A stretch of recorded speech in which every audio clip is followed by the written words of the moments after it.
It was a regular summer day. The people of Louisville went about their lives completely unknowing what was about to happen. Suddenly, without warning, large units of men, in unmarked military uniforms, fenced in the entire city, and no one was allowed to come in or out. Only an hour after that, the power and water to the city was cut. Once the sun went down, the city was cast into total darkness. Most people did not survive that first night. A small handful of people were prepared with lights and generators, but they were not prepared for what came out of the darkness for them. Our story starts with a man. When things went south, he ran away to his cabin in the woods. He had barricaded it and brought plenty of food. This man survived that first night. The next day he awoke and went outside. The forest was quiet, almost as if everything was in hiding. There was no access from the road to his cabin, and he had to go back to his car and get the rest of his supplies. His truck was parked about an hour away, hidden just off the clearing. When he arrived at the truck, it was destroyed. Everything had been torn off it, and it was unusable. His supplies were destroyed as well. He immediately got low and took off running back to his cabin. He made it inside and barricaded the door. Something had found his truck and now knew exactly where he was hiding. Nighttime rolled around. It remained quiet. Then, like a gunshot, the door blew off its frame. A large silhouette entered the room. It was at least 7 feet tall and had huge claws. It stood in the entrance, sniffing the room. Then it found him, and within seconds, it tore the man to shreds with its massive claws. The creature walked outside. The cabin was located next to a small pond, and the moon reflected off it at just the right angle. The creature caught a glimpse of itself in the water's reflection, and for a moment, it paused and stared. What was now a horrifying monster used to be a living, breathing human being. It was only 4 days ago now, 4 days since everything was normal. Gary was an unsuccessful man all of his life. Always struggling with his vices, he never really developed any skills or held down employment. Life slowly passed him by, and he was forgotten by everyone he knew. Often sleeping in dumpsters or on the street, Gary lived a very hard life. Gary didn't have much, but he cherished the small enjoyments of the day. On cold nights, he was sometimes able to stay at a local shelter and get himself a shower and a hot meal. On this particular night, however, the shelter was full, so he made his way to a secluded area behind some industrial buildings and set up his tent. He lit a small fire and warmed up a can of soup. It would be a cold night.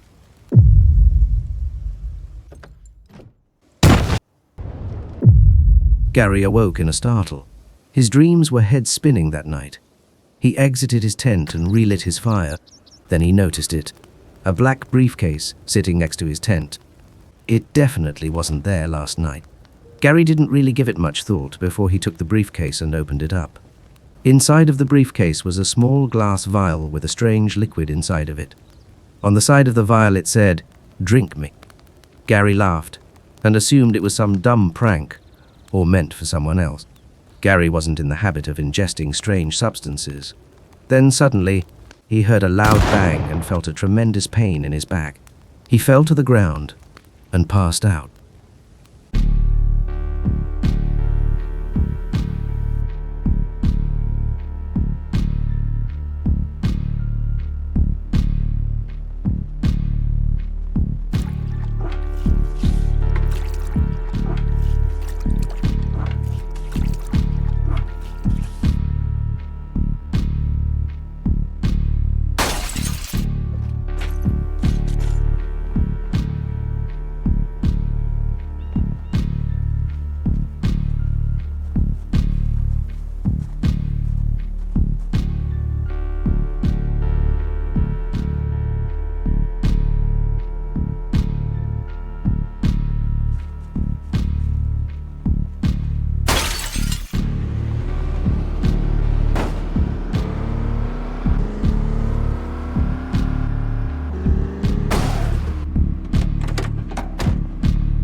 Gary woke up suddenly.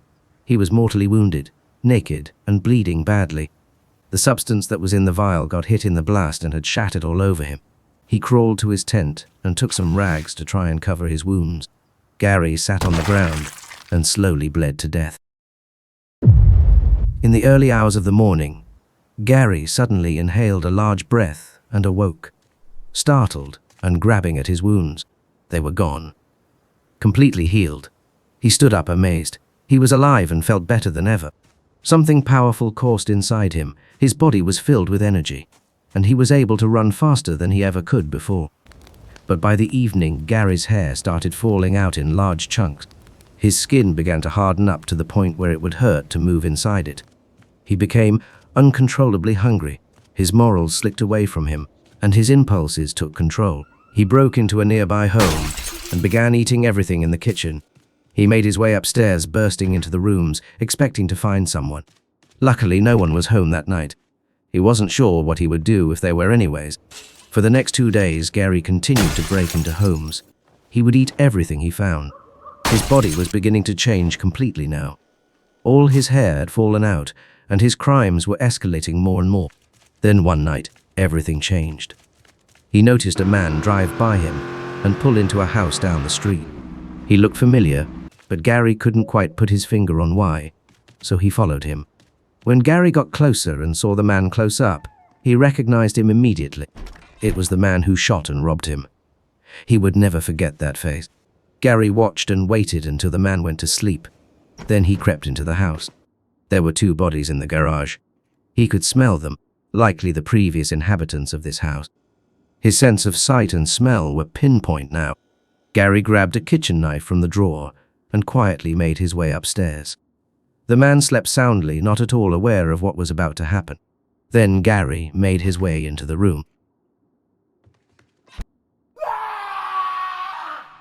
Everything that made him who he was quickly slipped away. He was now a killer. Gary washed up in the sink, his head suddenly aching. In immense pain, he fell to the ground, unable to move. His brain felt like it was being torn in half.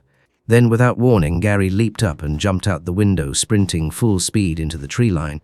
He was no longer in control anymore. Whatever was inside him had taken over completely. His body had become feral. He had turned into a bloodthirsty monster, and he would attack anyone he saw. Some of his victims would reanimate themselves as horrible monsters and join his hunt. It was a waking nightmare in the city. It only took 2 nights, and everyone was dead or reanimated. Gary was full form at this point. His senses were heightened, and his strength and agility were through the roof. He could hear a vehicle engine from miles away. That moment, Gary stopped and saw what he had become in that pond's reflection. His emotions overwhelmed him, and for a brief moment, he gave pause to the beast controlling him. Anything that was recognizable about him now was long gone, and he was forced to watch, as whatever he was now, brings an end to everything he used to be. It wasn't clear why Gary was given the briefcase, or why anyone would want all of this to happen, but whatever was in that vial started something that could not be undone. It was a manufactured nightmare, and we were all trapped inside it, never to escape.